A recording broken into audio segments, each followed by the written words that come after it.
ఈరోజు నేను కమ్మని నెయ్యి కాచానండి. ఎలా కాచానో మీరు ఒకసారి చూసేయండి. ప్రతిరోజు తోడుపెట్టిన పెరుగు మీద మీగడ తీసేసి ఫ్రిడ్జ్‌లో స్టోర్ చేస్తానండి. అలా స్టోర్ చేసిన మీగడని తీసి మిక్సీ జార్‌లో వేసి వెన్న తీస్తాను. ఇలా వెన్నను వాటర్ తోటి చాలా శుభ్రంగా 4 సార్లుగా కడగాలండి. చూపించడానికి మీకు 2 టైమ్సే చూపించాను గానీ కడిగినట్లు 4 టైమ్స్ అలా కడిగానండి. ఇలాగ తేటగా వచ్చే వరకు కడగాలండి. ఆ వచ్చిన వాటర్‌ని నేను మొక్కలకు పోస్తాను. వేస్ట్ అయితే చేయను. ఇదిగోండి ఇలాగ డబ్బాలో పోసేసాను కదా!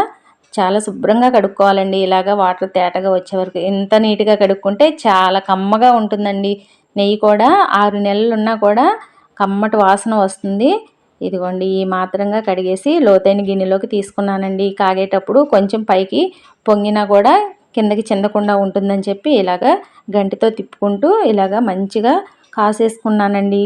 సిమ్‌లోనే పెట్టి కాయాలి. చాలా టేస్ట్‌గా ఉంటుందండి. ఇదిగోండి ఈ కలర్ వచ్చిన తర్వాత నేను పొయ్యి ఆఫ్ చేసేసాను. ఏమంటే నేను కూరల్లో వేసేటప్పుడు ఇంకొంచెం కాగుతుంది కదా! ఆ కాపు సరిపోతుందనమాట. అందుకని చెప్పి నేను ఇలాగ కాచానండి. ఉంటానండి. సబ్స్క్రైబ్ చేయండి. Thank you.